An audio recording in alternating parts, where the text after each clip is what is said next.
Hello, folks. Welcome to whoever's listening on YouTube and Spotify. This is Buck's Paranormal Podcast, and we are here with Joe from 222 Paranormal Podcast. I believe I've said it correctly. Yep. In America. Uh, Joe's come on for us today to talk more about his own podcast page and his own personal experiences. So, Joe, just going on from the email that we discussed over the last couple of weeks, there's a few questions I've wrote down. So Mhm. I'm going to whiz through them. Obviously, if you can answer them, appreciate it. If you can't, that's fine. So basic ones first, really, Joe. For listeners who may not know you, what first sparked your fascination in the paranormal? All right. But first off, let me thank you for having me on the show. No, I know we've thank you for been coming. talking back and forth about getting on the show, and finally here, I'm so excited about it. And like I said, thank you Yeah, so much. It's an honor to be on but, your show. well, Joe. So I'm more of a paranormal investigator. I've been doing that for quite a few years. Mhm. This podcast thing it's all new to me. A bit of fun, something different to do on the sidelines. I've got like 5 episodes. You've got like 500. So you're Yeah. the expert. So thank you for coming on. But But yeah, if yeah, you just tell us a little bit about yourself, yeah. really. Um, I was never really into the paranormal. I was always, or I shouldn't say that. I was never into the ghosty side of the paranormal. I was always into aliens and that because, growing up, my dad had a UFO encounter and stuff. And I was Okay. never interested. I want to say never interested, but I always was interested, but I was never really focusing on it until I had a shared death experience with my best friend. And me and my sister, my sister was always into ghost hunting, and she's done some ghost hunting. I'm talking way back, before we even started. But she did some ghost hunting with some pretty popular people that have TV shows now, and she was like, "You got to check this out. It's so cool." But she came to me one day and said, "You're really into UFOs and that, and I'm into the paranormal or the ghosty side of it. Let's do a podcast because I know you listen to a lot of podcasts." I'm like, "Yeah, let's do it." So I did the research, got the equipment, and actually the same microphones and all that for past 10 years, but got the equipment and we recorded our first show in her basement. And 500 episodes later, we're still going strong. We have not repeated a show. We haven't missed a week in all the years we've been Good. doing it. Even when I had my stroke, we had shows in the can so we could put them out. But but like I said, I was always really interested in UFOs. And growing up, I had this best friend that we were inseparable. I almost want to say soulmates because had that much of a connection. We were never lovers and like that. We were just best friends. And I sometimes say psychic friends because I would know when she got hurt. She would know when I got hurt. We'd call each other on the phone and maybe you're too young for this, but there was actually things before cell phones. But we would call each other and the lines would be busy because we'd be trying to call one another, stuff But like just that. just like that twin instinct, the Yeah. twin instinct sort of Mhm. thing. Yeah. So time went on and we were best friends for a long time. And she ended up having a double lung transplant because she got sick. And I believe that she got sick when we were working on her house because of all the insulation we took down and stuff. But eventually she got sick. She had her double lung transplant and she would have to go to the Cleveland Clinic. Now, the Cleveland Clinic is 2-hour drive from my house. And every year they would do a test where they put a tube down into her lungs, put some fluid in, draw it out, check the fluid for infection, stuff like that. So I'm on the computer, and every time that we would talk to each other, first thing she would say is, hey Joe." So I'm sitting there, and I wasn't in the best of moods for a few weeks, and she just kept messaging me every time I get on the computer. It'd be like, hey Joe." I'm like thinking to myself, leave me alone. And but for some reason, she was really pressed on talking to me every time she could, and it didn't click until later. But she messaged me one night, and she's like, Cleveland in the morning." I'm like, I know, yeah, sucks, but you have to have it done every year. So I go to work. I was working second shift. I get off work, I go to Kroger's, which is our local food store, to get my stuff for the next day. And I get a call from her sister. And I'm like, I didn't recognize the number. I'm like, what the heck? So I answer it. And she says, have you heard about Jackie? And I'm like, no. She's like, well, she's in the hospital and they don't think she's going to make it. I'm like, okay. She says, yeah, they put her on life support and they don't think she's going to make it. And being the best friend that I am, I'm like, okay, well, keep me informed. And I hung up. I'm like, wait a minute. So I'm Just like, happened. what the hell did I just hear? So I went home, got changed, and went to Cleveland. Like I said, it's a 2-hour drive. And I just got in my car and went. When I got to the hospital, she was on life support and she was just laying there and we kind of hung out. And after a little while, we're all like, well, there's really nothing going on. I'm thinking, well, I got to go home because I got to go to work. I don't know what my train of thought was, but it's like my best friend's laying in the hospital Yeah, shock, dying. isn't it?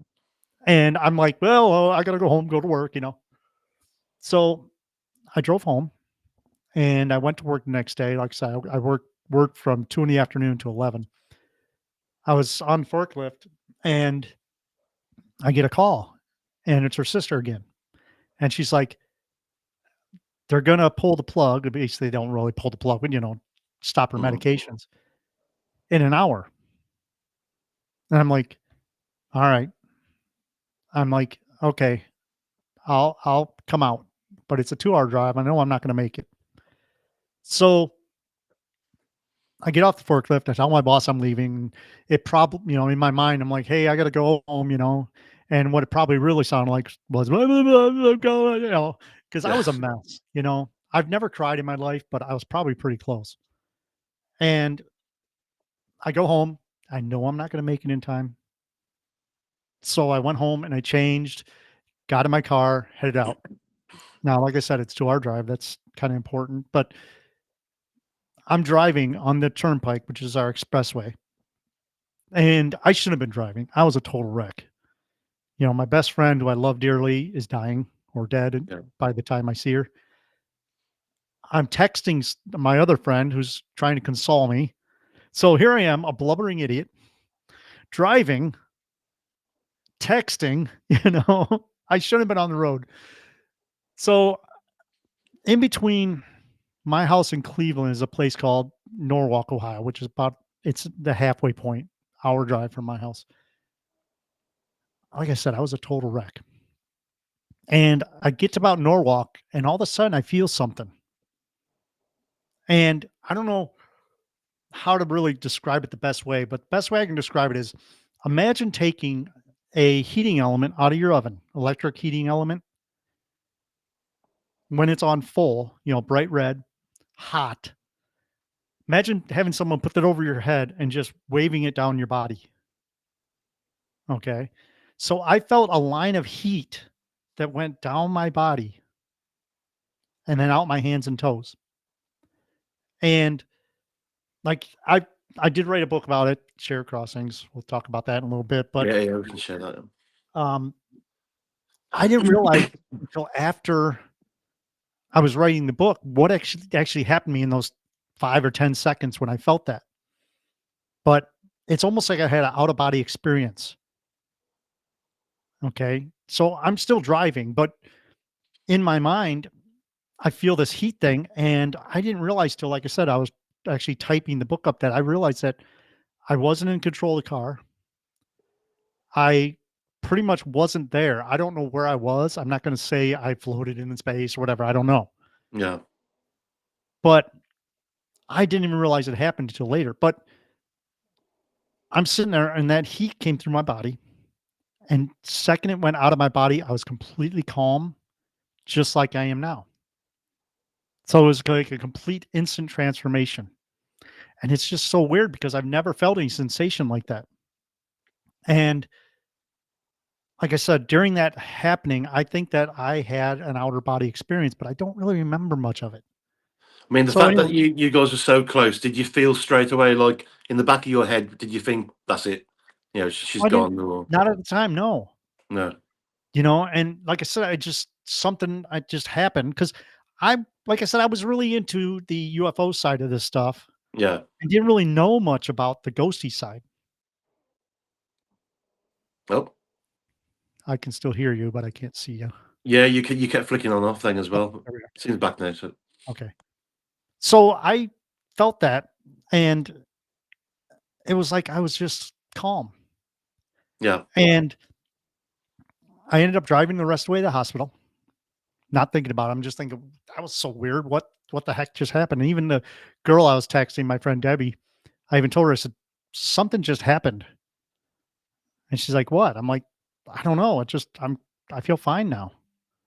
So, anyways, it didn't really dawn on me. I get to the hospital and I walk up, and in the building, I see her husband stand there. And I'm like, "Hey, man, how's it going?" And he's like, "They disconnected all her medications about an hour ago, stopped the breathing machines and everything about an hour ago, and they don't understand how she's still alive." I'm like, "What?" He's like, "You want to see her?" And I'm like, "Yeah." So I walk in the room, all the machines are off except for the heart monitor. And I walk up and I grab her hand, and all of a sudden the heart monitor beeps. And I'm like, "Oh crap, I stepped on a hose or something." And the nurse came in and she says, "No, she just passed." Oh, shit. So she actually, everybody says this, and I believe it now, but at the time I was like, "What, whatever." But they said that she waited for me. And the minute I touched her hand, she passed. Oh, And, you know, stuff like that, I never thought about. But me and her, let me step back a minute. Me and her, when we went through EMT training together, one of the things that I was always interested in, I don't know why, but it was called a pericardial tamponade. And that is an older injury that you don't see that much anymore. During car accidents, when the body hits the steering wheel, it crushes the heart and it crushes the peritoneum around the heart. And that's a lot of people die that way. And what happens is they turn blue from the chest up. And later on, talking to her friend that was there when it was her sister-in-law who was there when she passed, she said Jackie turned blue from the chest up when they put the fluids in her lungs. So I think they actually caused a pericardial tamponade oh no. and killed her, which in hindsight, I don't know, but it's just kind of weird that that was always my quote unquote favorite injury that I always researched. So, Yeah. but anyhow, being the best friend that I am, I'm holding her hand, so I'm squeezing it, trying to see if it would move after she passed. I mean, just scientific thoughts in my head or something. I don't know. Hmm. But she passed away, and we're all kind of hanging out at the hospital. And we're like, well, let's make plans to meet at her mom's house tomorrow. So there was really nothing we could do. So I drove home, and I really don't remember the drive home. I don't think that was paranormal or that. I just think my mind was on different things. And I drove home. Next day, I get up, I get in the car, and I turn the car on, and the state radio station was on a station I never listened to out of Detroit, and this song came on. Now, this song is a song that she used to drive me insane with. There's a band called REO Speedwagon, and she would play this song. It's heard it from a friend who heard it from a friend over and over and over. She used to drive me insane with this. Like I always said, she wore out the cassette, then she wore out the CD, and then she wore out the album, Yeah. playing this over and over. And I turned on the radio or turned on my car, and the radio was on, and that song came on. And I stepped back. I'm like, that is so weird because I don't remember playing the radio on the way home. And And I what's ended the up going, chances of that one song as well? yeah. You Mhm. know what I mean? And the reason I bring that up is that happens so many times in my life. And I've had dreams about her. The next night after she passed, my first dream of her was we were in this room, and I walked up and she was standing there. And I looked at her, I said, "The last time I saw you, you were dead." Being the loving friend that I am. But yeah, stuff like that, dreams constantly. And not vision dreams where Joe, come to the light, that kind of thing. Nothing like that. Just like Just everyday life everyday type of things. it. Yeah. One of the dreams, we were sitting in a car. It was a black '67 Lincoln Continental with suicide doors, where the doors open like this, Yeah. convertible. And I think I dreamt about that car because it's on the cover of the Eric Clapton CD with BB King. And I think that just popped in my mind because you know how dreams work. It's just things that you Yeah. see and the brain puts it together. But we were in that car and we were laughing because we were making her husband and her sister go in the gas station and get us Diet Pepsis and Mountain Dews. You know, stuff like that. That's the kind of dreams I have. Just random. She's just That's there, good. you That's know? good though. They say like they're all like nice dreams, like she's still Mhm. here, sort of thing, Yeah. isn't it? I mean, And with that. Sorry, Karen. oh, I was gonna say in the song, you know, that song plays all the time when I think about her. I'll walk into stores and the song will come on, or, you know, good example. When I was writing the book, I was at work and I'm like thinking to myself, should I go home and work on the podcast or should I work on the book? Just as I thought that, three machines down, the guy. Oh, you've gone again. Are you back? Oh, And yeah, give it a second. Okay. you're back. You're back. Yeah. Three machines down, I hear heard it from a friend who heard it from a friend. That song popped on. And I'm like, okay, I'm going home. I'm working on, you know, Yeah. but after death communication is a big thing. And it's like, I never realized it until this. And me and her communicate through dreams and music all the time. And um, when I wrote the book, I really focused on after death communication because I've heard from so many people that have the same situations. And I was talking to somebody about near death experiences, and they're like, "Yeah, have you ever heard of shared death experience?" I'm like, "No, not really." And they started describing it, and I told them about my story with Jackie, with the feeling that I had, and they're like, "You had a shared death experience with her." I'm like, "What do you mean?" And they explained it. I'm like, "Yeah, that kind of makes sense." And I was talking to a doctor, and he said that lots of times, like people that get morphine will feel heat go through their body like that. And years later, I had a kidney stone, and they actually had to laser it. They gave me the hose, you know, and lasered it, and they gave me an epidural, just like they do with women that are giving birth. And when they did that, I felt the exact same thing. So he said, when I talked to the doctor about it, he says, "Well, what you probably felt is what she felt when they stopped the medication. You know, there was probably that feeling." And I don't know, you know, but it's a good theory. So it's almost like she was saying, "No, this is the end. I'm waiting for you. I know you're on your way. Yeah. I'll be here," sort of thing. I mean, with that being said, and that like, amazing, crazy story there, would you say that that's what changed your experience? Or, well, not experience.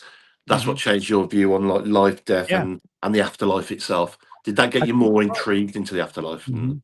I think yeah, so, and it really made me start to dig into it and do more research and, you know, just trying to find out what really happens.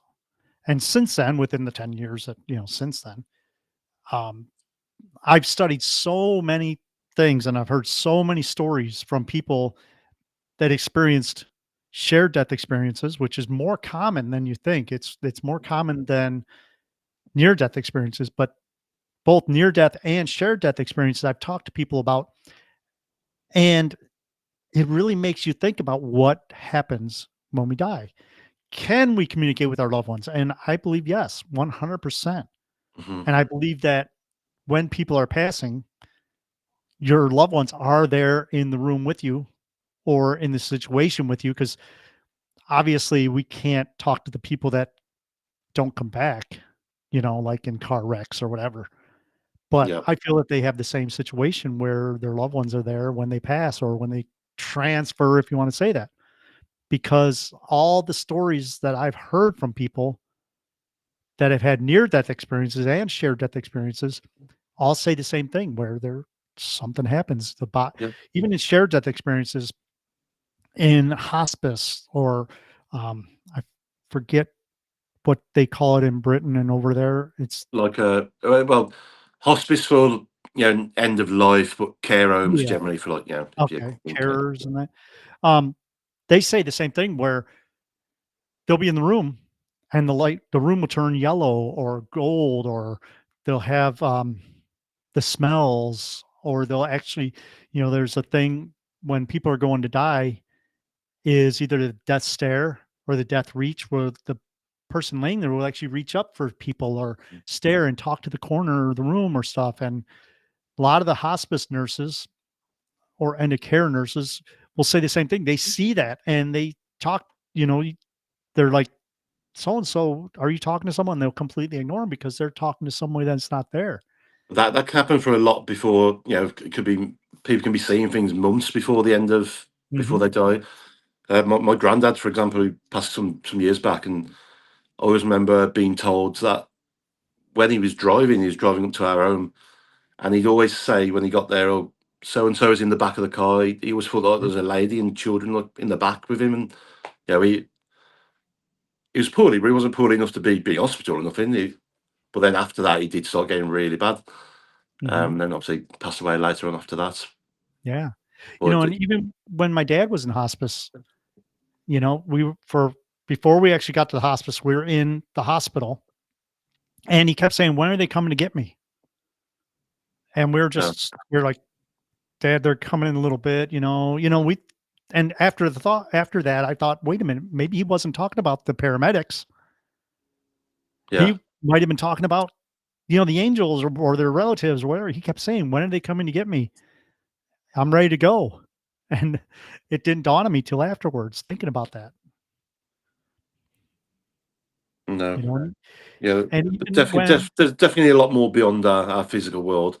I mean, yeah. that's look at paranormal investigators. Yes, no one's proven that life after death Mhm. exists, but Yeah. all the evidence people have caught, different Mhm. countries, different, over the years and years, people can't dismiss that there's something there. Yeah. Yeah, And that's it's since then, I've really got into this, and I started doing ghost hunts and all that, and it's like you said, we can't prove it, but we've seen a lot, you know? yeah. I mean, one thing I wanted to jump onto as well is in your email you was talking a lot about, and just now, UFOs and stuff like that. Mhm.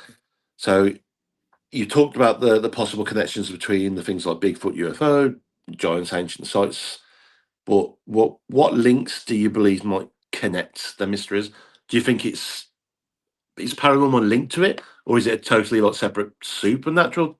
Is there a difference? Do you know what I'm saying? Yeah, Is it yeah. linked as one? It's kind of strange because, I like Bigfoot, okay? I believe that Bigfoot is a solid being or animal or whatever you want to call it. Yeah. I don't think it's supernatural where they can blink out, and stuff like that. And do But you believe it's just one? Because majority of countries say they've spotted a Bigfoot. oh yeah, we just the past 2 days here in Ohio, there's been 8 credible witnesses of a Bigfoot, and looking at the towns that he was sighted in, you can see where it's almost like he's walking from up close to Lake Erie, which is the lake right on here, heading down south. And it's like there you can see the map, the towns where he's being seen. He's migrating or whatever.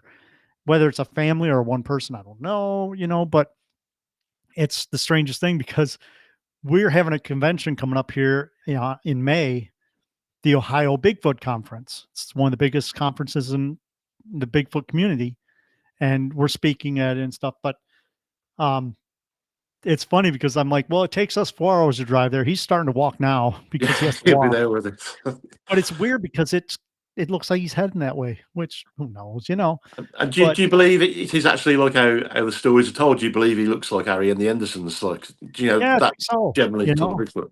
Yeah, and a lot of people say, well, there's no evidence. There's a lot of evidence out there, Hmm. whether you believe it or not.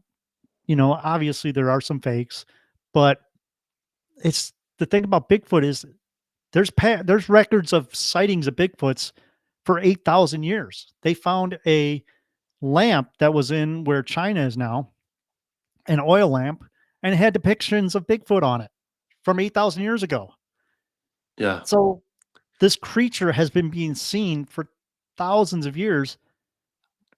They say there's no physical evidence. I don't know because there are stories of people showing, "Oh, I killed this Bigfoot. Here's a Bigfoot head." Mm. One of the things that recently is the Bigfoot finger. You can buy it on Amazon. It's not real, no, but it's just it's almost like poltergeist. Okay, you think about a poltergeist activity. You see stuff move, and you don't actually see the ghost, but you see the remnants of it, and that's the way Yeah, Bigfoot stuff is. You see footprints. You see that. Um, I've talked to a lot of people that say they talk to Bigfoot. I don't know, but I just, being a podcaster, we have to talk to a lot of different people. Whether you believe them or not, I don't know, but it's good stories. yeah.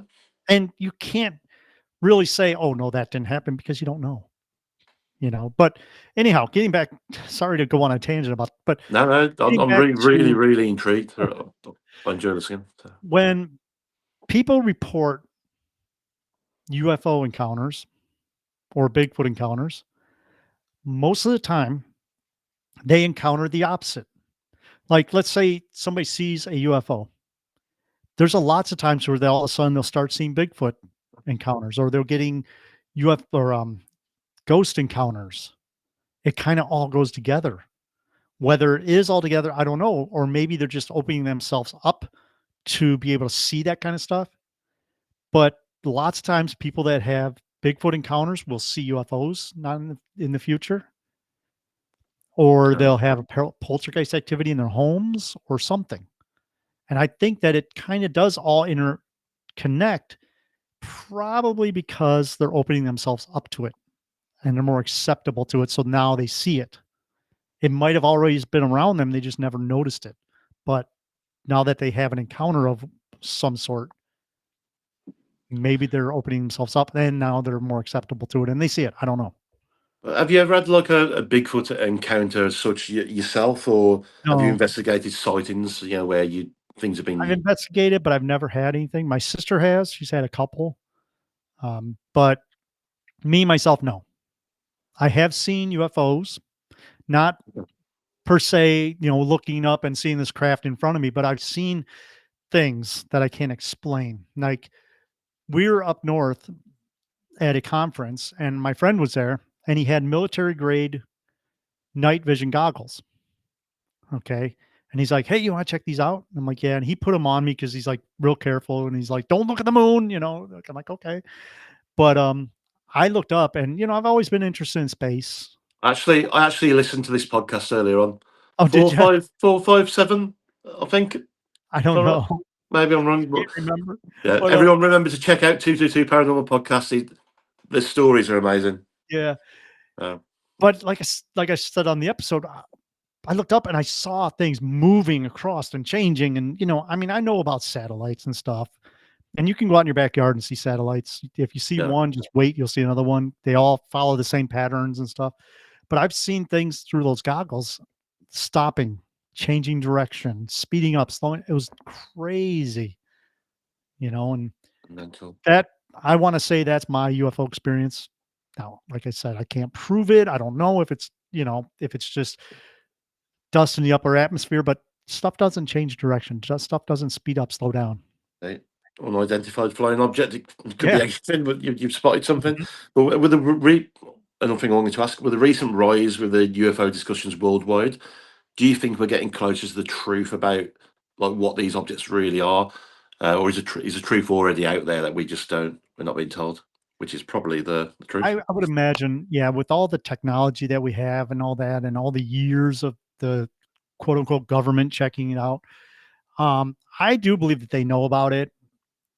And I believe that we've been visited for thousands of years. I mean, whether it's tourism, maybe Mhm. the aliens are coming in here to see what the humans are doing, whether it's tourism or maybe it's time travel tourism, we don't know. There's all kinds of things. But one of the things is, I do believe that we've been visited for years. Just, I don't know how to put it, but they're not allowing us to know the exact truth. I don't know why. A lot of people say, well, if they find out that aliens are true, then religion will will crumble or that. I don't think that's true No, me neither. because if you think about it, if God could make us, why would he just make one? Hmm. There's got to be other planets out there. Maybe there's a test planet where there are people walking around with arms coming out of their heads. Who knows? But, you know, we found our first exoplanet back in 84, I believe. And since then, we figured out that every single star, I want to say 99% of the stars out there have planets around them. Whether they're in their habitable zone or not, we don't know. But the chances of us being the only ones here is just ridiculous. There's so many. When you look at the night sky, you're not only seeing just stars, you're seeing Yeah. galaxies. And they're finding out that, like the Hubble Deep Field, they took the Hubble and pointed it to a little tiny speck of emptiness and let it expose. And they found out that in that little speck, there are thousands and thousands of galaxies holding So really, interesting, isn't really it? Because it's madly interesting because everything in life and death and I don't know whatever, but everything's got a start and everything's got an end. yeah, Now, how far these galaxies and galaxies go on for, millions, billions, trillions of light years away and whatever, no one's ever going to get to the end. But there's yeah. got to be an end. There's got to be an end at some Mhm. point. But And what is think that about this. end? Let's say, there's we'll take Proxima Centauri, for example, 4 light years away. Let's say there's a civilization living on Proxima Centauri or Proxima Centauri B, which is at the same level we are. They have rockets, they have radios and all that. Yeah. We wouldn't know because it's 4 light years away. Now people think, 4 light years ain't nothing. And that would only help us in the radio waves. Like if they're listening to us, they're listening to us 4 years ago, stuff like that. But maybe they did send a ship out to come contact us. That ship's not going to arrive for 70,000 years because the speed that we travel in, 4 light years, would take us like 70,000 years to get here. And knowing us as humans, we'd shoot it down straight away anyway. Do you know what I Yeah. mean? So they probably wouldn't get it. The aliens definitely lock their doors when they fly past. Yeah. No, it's so interesting. Like, Mhm, I mean, you also mentioned about how you've taken part in like ghost hunts and different paranormal mhm. things across different locations, including like Arizona. But what investigation stands out the most to you, the most intense? Was there something paranormal wise you saw that you thought, wow, I can't explain that? Or are you Mhm, more on the skeptic side of the fence in regards to that? mhm. I used to be on the more skeptic side, but I have seen so many things that I can't explain that really pushed me towards the believer side. I mean, like I said, doing my research with after death experience and stuff like that. But you mentioned Arizona. We were in Jerome, Arizona, and that's a mining town. That's one of them touristy things now. Yeah, But there's a hospital or a hotel that used to be a hospital that has tons of activity in it. Now we didn't go in there, but walking up to it in the town, there's like a mine shaft that you can stand on top of. And I think it was an air shaft because it's only about a foot around, or maybe the size of a manhole cover or whatever. And they have a little grate over it that you can stand on, look down, and it's supposed to be 1,500 feet deep or something like that. And I'm standing above it, and all of a sudden I felt like somebody reached up out of it, grabbed my man bits, which is basically, I should say, the core of my body, and tried yeah. to pull me down into it. And I just froze. I was like, "Oh, what the heck?" And then it went away, and I'm like, that was the weirdest feeling I've ever had. It almost felt like something was trying to pull me inside of it. Nice, yeah. And I told my sister, I'm like, "I just had an experience. I'm like, what the heck was that?" And I'm not really afraid of heights. Um, I've done, I've, mountain, not mountain climb, but cliff climbed and all that stuff. And, Mhm. I'm, but so it's not something where I looked down and saw the empty hole and got afraid. Something like that, just something weird happened that day. And one other story is when we go to the conventions, We've done roughly 70 conventions over the years. But we always go to the conventions. We always want to find out where the cemeteries are around there because we're fascinated with cemeteries. If you want to find out the history of the town, go to the cemeteries. But this person's like, you got to go to the Black Cross. I'm like, Black Cross, what's that? And they're like, okay, this is a cemetery in this field. He says, the guy gave me the directions. I'm like, okay. So we went there and it was really small, about like 100 by maybe 50 feet or yards, whatever you want to go by. But it was small. And what it is when the railroad was being put through back in the 1800s, the railroad was being put through that area, the yellow fever came through. And a lot of the migrants that were on the train, building the train tracks, passed away. And the Catholic Church wouldn't allow them to be buried in their cemeteries. So this farmer's like, I'll give you this land. You can make, you can bury them there. And the reason they call it the Black Cross is because they put railroad ties up in the shape of a cross. Now you go there now and the cross is gone. Basically, if you took a 5-gallon bucket of cement, flipped it over and put it on the ground, that's the marker that's there now. Now there is a historical marker out by the road, but that's basically all that's there. So me, my sister, and our friend Josh went there. The minute we walked into this field, the strangest feelings came over us. It felt like the trees were watching us. We heard a baby crying. We heard, like, I don't want to say, how you go into the woods and you hear squirrels running around and that. You didn't hear that, but you almost heard like footsteps. Mhm. You could hear voices. Now the closest house is a quarter mile away. Just this weird stuff was just happening. And then the Oz effect kicked in. And if you're not familiar with the Oz effect, is when everything around you just goes dead silent. No sounds, no birds, nothing. It was almost like we were in a vortex. And it was just the strangest feeling. Now, there's a stump about 3 foot high, and there was a red bow tied to it. And I told my sister, I'm like, Jen, look at this bow. I turned, told her, and I turned back, and all of a sudden, this guy was jumping out of the woods at me. He had both his hands out, and he just jumped out, and just as he got to me, he vanished. And I don't get scared. I mean, I've slept in prisons and, Did anyone else see cemeteries that, or and was that just literally no, just me. just you? I jumped about a foot. My adrenaline just went to 100. My sister's like, didn't catch it on video, but she caught me yelling. I basically had to go change my shorts after that. Yeah. But I can see him clearly. He had a red t-shirt or red shirt on, gray wool pants, the old style flip it hat, but his skin was ashen. And he just like jumped out of the woods at me and then he was gone. And we're like, oh my God. And my sister, she's videotaping other things and you can hear me in the background go, wow, you know.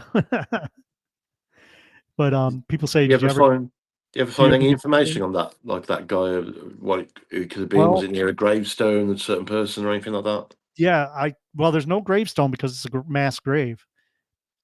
Of course, And yeah. I've talked to people since and they're like that you're describing what those immigrants would be wearing, those thick wool pants and stuff. And talking to people that have been there, that have experiences there, all say the same thing. They hear voices. When you hear babies crying, that's almost like an elemental thing, like the Fey folk and all that. Hmm. But I've talked to people that have been there, and I didn't tell them my story, but they told me their story, and it was the exact same stuff that we happened, except they didn't see a full body apparition jumping at them. That's one thing I tend to hear a lot on Spirit Box and like the headset. The babies crying for some reason, like children upset and Mhm. crying and screaming and stuff like that. It does send shivers down your spine when you hear, Yeah. especially the younger ones. Yeah. It's just the strangest thing because, like I said, you don't think about like when you go to a place like that, you think of more of the ghost side. You don't think of the elementals. Hmm. And usually when you hear babies crying, it's usually elemental stuff with fae folk and stuff like that.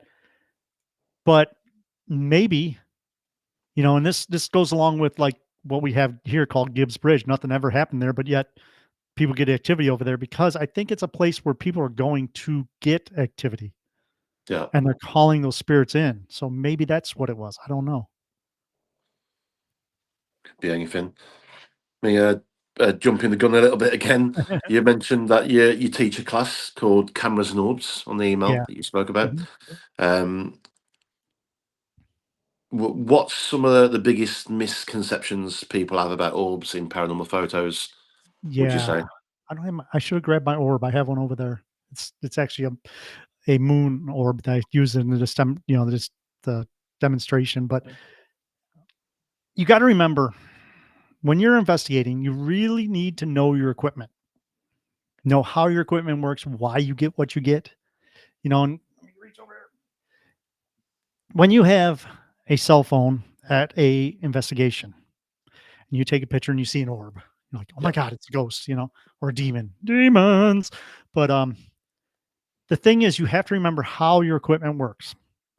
And the cell phone is the worst equipment that you can use for investigating because there's so many things that go into it. Now you got to think of something. When you have a camera, that lens is the size of this ballpoint pen. Yeah. Now, how a digital camera works is when you take a picture, it's not like the old film where the single lens reflex cameras will open up, expose, and then shut. With the digital camera on that receiver, I can't the digital receiver, it goes line by line. Hmm. Okay. So when you take a picture line by line, let's say you're taking a picture and your exposure is not that bad, so there not too many lines are opening up. And as it's going line, line, line, line, line, line. And that's how it records the image. Now let's say it's a little darker out. Well, now your camera has to be the lines have to be open longer. So there's more exposure. Instead of having one line open, you now have, let's say, three or four open. Yeah. So it's a bigger area. And as that picture is being taken, you got to remember also that on a cell phone now, and I have got pictures of real orbs, on my other camera, but you got to remember, here's the lens, here's the flash right next to it. Yeah. So Right up there. anything that is, I'm even touching the thing, anything that's that close is going to be super bright in your photo. So when you take a picture and you get an orb, 99% of the time, that orb is dust because it's reflecting back into the lens. Now, some people say that they see what they call the new term is plasma beams Yeah. because they'll have like an orb with a long streak after it. Okay. What that is your camera, like I said, is taking pictures line by line. So it's going down the sensor. So if that piece of dust gets in the camera or gets in the photo and it's exposing down and that thing's moving, you'll have that go along with it. So you'll see a line or you'll Yeah. see smoke. Lots of times smoke. And people are like, well, it wasn't, I wasn't smoking, but you got to remember that the whole exposure is being taken in that tiny little space right there. So anything that's in there could show up as an orb or a line or a smoke or that. And people say, well, how can you tell your loved one or someone's loved ones that that's not them in the picture? You say, listen, this is how this works. This is that, you know, orbs 99% of the time are dust in the exposure. And people will zoom in and see faces and all that. That's pareidolia. Hmm. Okay. Now, going on that, I have taken pictures of real orbs. And it goes back to you have to do your research. You have to think, okay, what was in the area at this time? What, And what it is there's a place here in Toledo called the Collingwood Arts Center. It's our home base. That's where we do a lot of our investigations. And I was walking in the main theater, and I have my single lens reflex camera. And I have, when I take pictures with that, my flash is pointing at a 45-degree angle up because you want the light to bounce off the ceiling of that to get a good look in the face and all Stop the that. blur. Yeah, yeah. Mhm.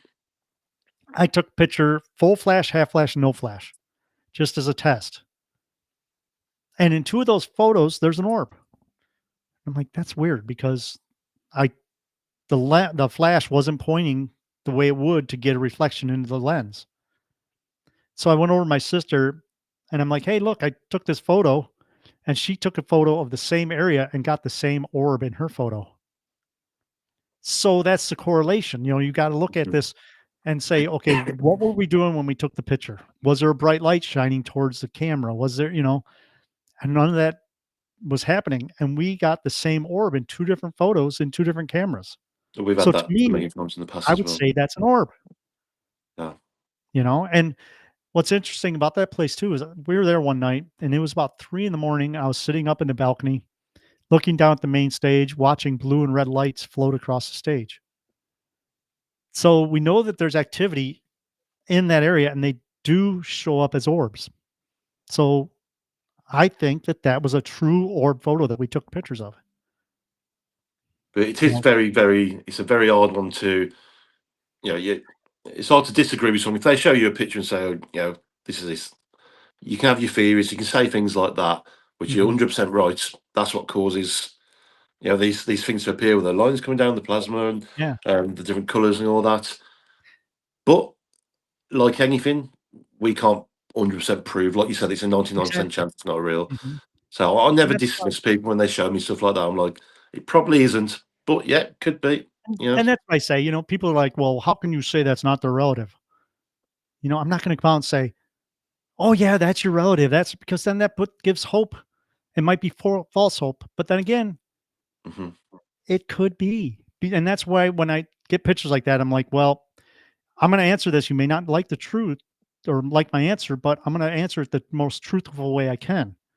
Yeah, And I'll ask him, I'm like, was there a bright light in the room shining against the camera? Because you get lens flare a lot. You know, what was the situation?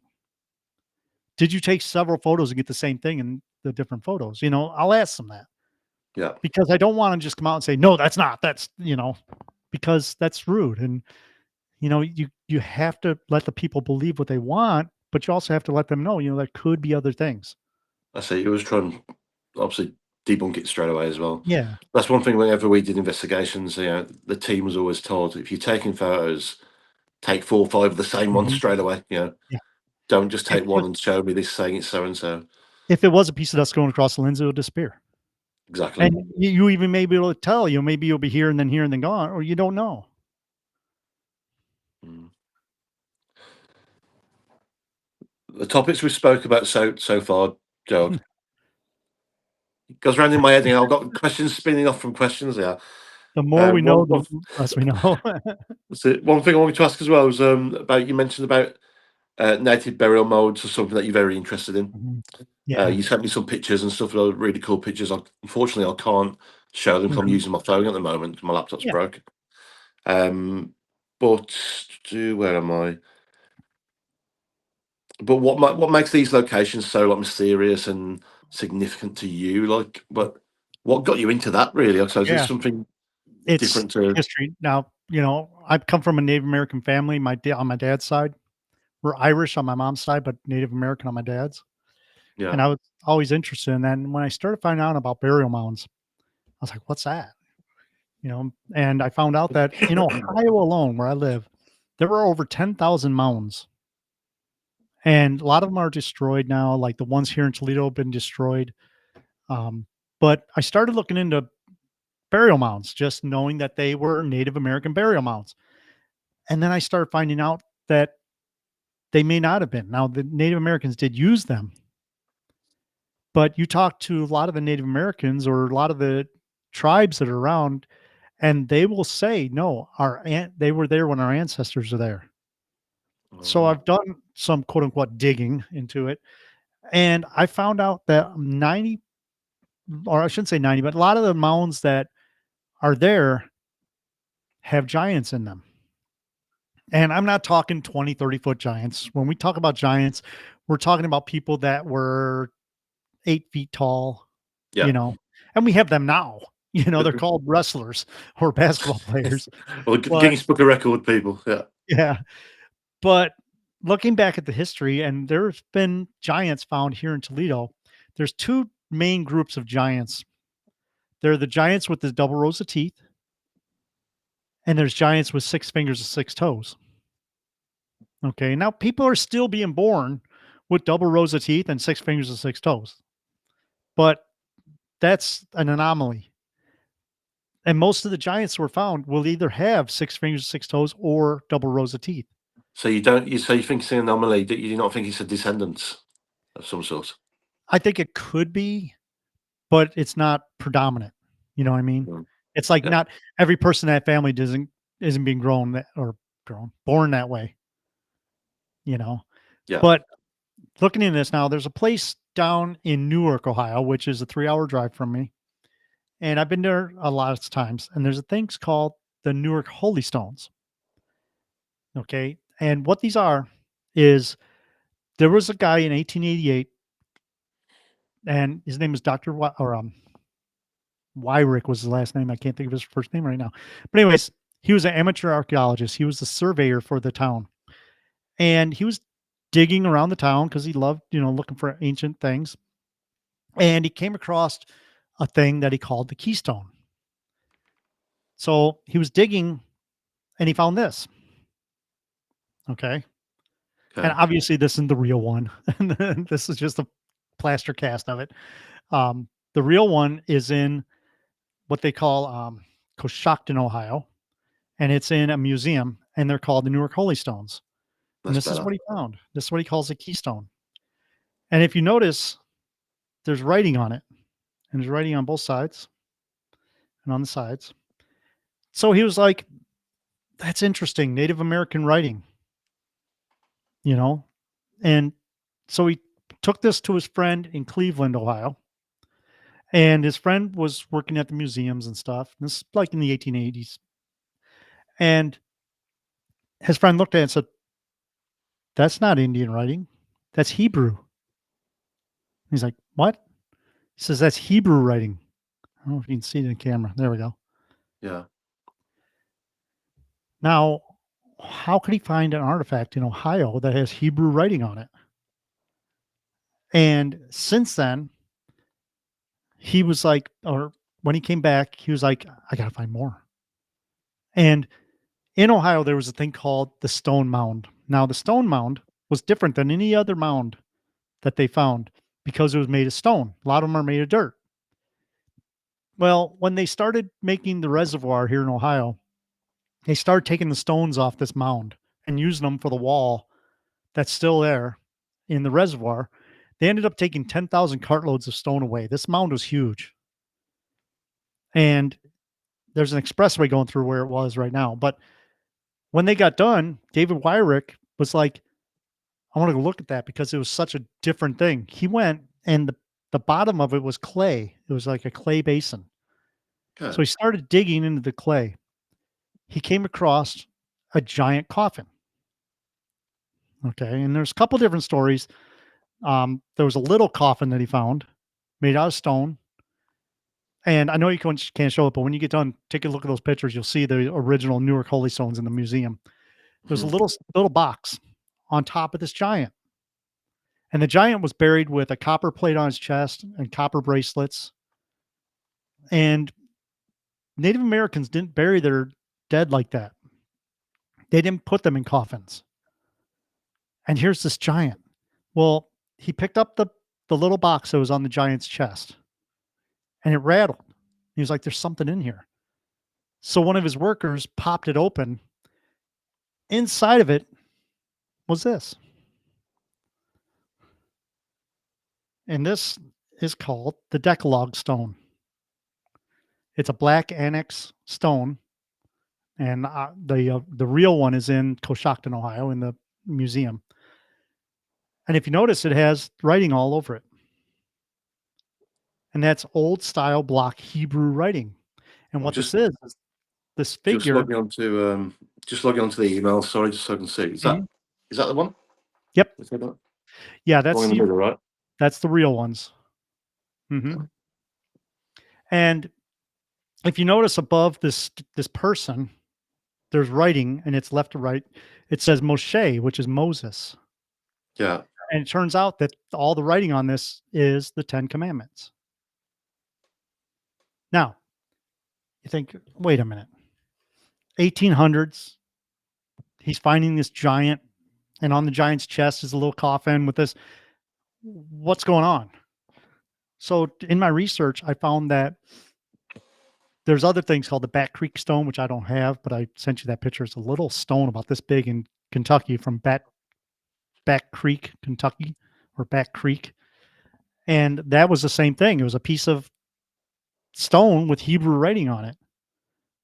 And that one says with him. And That one. yes, yep. Hmm. I'll share these pictures when this episode comes out as well. Okay, cool. So So I believe, now my first belief was it was the last tribe of the Israelites came over and started building all these mounds. Now, a lot of people say, and I think I believe this now, is it wasn't the lost tribe of the Israelites. It was more like the Hittites came yeah, over because David Greirick was saying that he talked to one of his friends. I can't think of his friend's name, but he was an explorer. And he said that when he went and talked to the old tribes, the Indian tribes, he felt like he was in the Jewish quarter of New York because they had the same features. So I think that the people that built the mounds that the Native Americans ended up using were Jewish descendants from either the Hittites or the lost tribe of the Israelites or stuff like that. And they just built the mounds because that's what they did, and even in the Bible, it says they built them on high places, mounds in all their cities. And I believe that giants are those descendants.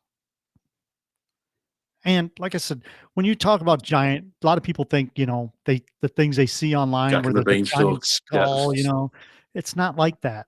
They were just big people. And a friend of mine who you should have on your show, Heather Arnold, okay. lives in Aruba. And one of her main things that she travels the world talking about is the giants because her grandma was a giant. If you So, speak to her, tell her to get in touch with me. yeah, I'll definitely. be able to chat with her. Yeah. She's awesome too. She is. But I believe through my research that the giants and the Indian burial mounds that are in the United States here were from either the lost tribe of the Israelites or the Hittites. Yeah, And, lots of stuff in the Bible about, giants and stuff like that. That might be something different. I don't know. But just in my research, it just blows my mind that thousands of years ago, people were traveling, and they had boats. It's not like they couldn't go across the ocean, and that might have been more perilous, hmm but they made it over here. And there's history showing that in Ohio alone, there's tons of history that show that Hebrew writing was in Ohio thousands of years ago. definitely believe it. Hmm. Again, we've talked about so many different things, and each one could have its own podcast because And we from being a podcaster, every week you have to learn more stuff, and there's so yeah, many things. definitely. Hmm. I love it. I mean, we were so my old team. We did paranormal investigations for about 5-6 years, like, straight, and we used to go live on Facebook quite a few times a week, Hmm. and a lot of people disagreed with me, but it was so good for us because we had people sending in pictures and clips that Yeah. we were missing. So for us, Hmm. it was extra evidence. A couple hundred people spotting stuff and sending them in. It was great. Yeah. Um, but yeah, I have got to wrap up soon, Joe. Just I've got another podcast after you with someone from Portugal, and like I said to you earlier, the times are baffling me today Yeah. from different places in the world. Uh, I want to just talk a little bit about your book, but there's just one thing I want to ask first. Obviously, you Mhm. said you've got over 500 episodes in the bag now on your Yeah. Paranormal Podcast channel, which is Mhm. massive. So, after interviewing so many guests on your show, has anyone shared a story that's completely changed your perspective on the paranormal? Also, what's your favorite, best episode you've done? I don't think it's really changed my thoughts. I think I've learned because every person I talk to, I learn something from. Yeah. And I'm a lifelong learner. I think that's one of the reasons why I do a podcast because I'm learning so much. Yeah. One of Same. my favorites was Stanton Freeman. Now, I don't know if you know who Stan Freeman is, but he's a UFO researcher that has done a lot. He was a nuclear physicist here in the States. And he was one of the people on Roswell, when Roswell happened. He was one of the researchers there, and that we were at a convention called the Michigan Paracon, which is, I live in Ohio, and then Michigan is literally a quarter mile from my house, but Michigan Paracon is way up in Michigan. It was our weekend to get away. Everybody from every show was there. It was almost like it was a Paracon, but it was more of a party. Yeah. And I look over and Stanton Freeman's there, and I'm like, Stanton Freeman, I'm like fangirling out. And I walk over to him, I'm like, hey, Stanton, you want to be on the show? He's like, when? I'm like, how about right now? Yeah. Okay. Because when we go to the conventions, we take all our equipment and we record interviews at the conventions. And he was there, and I was blown away that he even said yes. And he's kind of standoffish, you know, like, who's this kid asking me to be on his show? So he came on, and it was amazing. It was like an amazing show, just talking to him. And about 2 weeks later, he passed away in an airport going to another convention. So here's this legend sitting there, and we're one of the last interviews that we did. And his interview was the only one that we replayed in all our 10 years because the anniversary of Roswell came up. So we played his interview, Yeah. and it was I'll awesome. I'll have to listen to that. Hmm. We'll find that one out. Yeah. Stanton Freeman, if you're not familiar with him. I'll jot that down. Hmm. So, yes, Joe, as I was saying, I've literally got a shooting about 5 or 10 minutes. Do you want to talk Okay. a bit about what your book or what you've Yeah. got coming out your page and Um, let one of my people books know? I wrote, and I've wrote probably 10 books now, but a lot of them Really? are just, a lot of them are like they call low content, like journals and stuff. Um, I wrote How to Be a Podcaster, but I want to talk about Shared Crossings. This is the book that took me 2 years to write. It's basically about, Is like I it said, is it the your story. latest one? Like you? No, no, it's I I do self help stuff. My latest book is more of a self help book, not a Okay. paranormal book. But this one here, it came out about 4 months ago, and it's on Amazon. I if I believe you go on Amazon UK, it'll be there. But Mhm. it's basically my story about me and Jackie, my dreams that I had of her, stuff like that. And then I go into more of a, it's hard for me to write without being like a teacher. So I go into what things are, why things are, stuff like that. And when I do things like witnesses of common shared death experiences, I talk about other things, people, what people have witnessed, what people have seen, how things happen. I put stories in there. I reached out to people to tell their story, and I put them in the book. So it's, Go yeah. Hmm. Yeah, on Amazon. £11.20 paperback. That's a good deal, Hmm. and zero on Kindle Unlimited. Hmm. Yeah. So if your listener or your viewer gets a chance, check it out on Amazon. If you're interested in buying it, let me know, or buy it. Let me know what you think of it. Yeah, Now I do admit there are some spelling errors in there. I tried my best.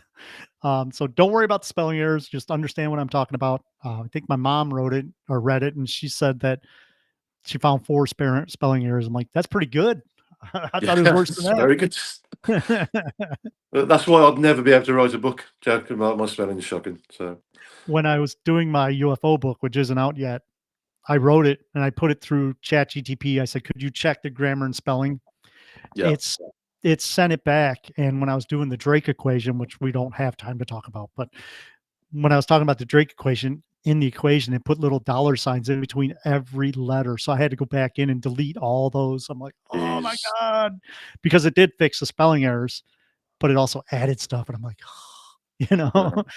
But yeah, pick it up on Amazon, Shared Crossings. I think you'll like it. I mean, I think I I will. put enough info in there. I tried to keep it to 100 pages. I think it's like 98, and, I think that you'll like it. I'm biased, but I think you'll like it. I definitely will. I'll buy that and then Mhm. I'll read it and then maybe we can have another chat in the Yeah, future and and talk review about it, it. whether your reader or your listener likes it or not, leave a review. I mean, granted, please leave me a 5-star review because that helps, but let me Yeah, know what you definitely. didn't like. Let me know, maybe we can discuss stuff, and Yeah. that's why we do this, because we wanna learn more. And people that are listening on Spotify, YouTube, whatever it may Mhm. be, if you do buy it, if you do read it, which I definitely recommend doing it, like Joe's just said, please leave a 5-star review anyway. Any Mhm. comments or anything you want to ask, message me and I'll speak to Yeah, Joe or message Joe direct and we can discuss it then in another yeah. podcast. Because So we there'll can be ask your I'm questions. sure there's something in there people are like, "Oh, that's bull crap," but I don't know. These are just my experiences and how I feel about stuff, Yeah, you know. no, You know that's what it is. perfect. So Joe, people want to find you, listen to your podcast. Is it just on Spotify or do you have Oh, other it's platforms or anywhere you can get podcasts from. I do have a YouTube page. It's not that great. I'm working on it, but we're an audio podcast, so anywhere you get podcasts, it's available. 222 Paranormal Podcast. perfect? And as I say, as soon as this comes out, which we're filming it now, so it'll be out a week from today. Mm. So yeah, we're back in the future, wherever it may be. But, but yeah, I will share all the links, share the book, the Amazon All page, right. and all that as well. But yeah, Joe, thank you for coming on. It's been a Oh, thank great you chatting to you. so much. Yeah. But yeah, maybe I'll pop on your show one time and talk about my I would love that. experiences. I would love that. It would be You'll be cool. able to meet my sister because we do a show together. Yeah, yeah. But I was going to ask all about that, like what's it like working with your sister and all that. But we can do that next time. We will have a Okay. part two. All right, cool. But Joe, thank you for coming on, and we'll Thank chat you. to you soon. Thank you.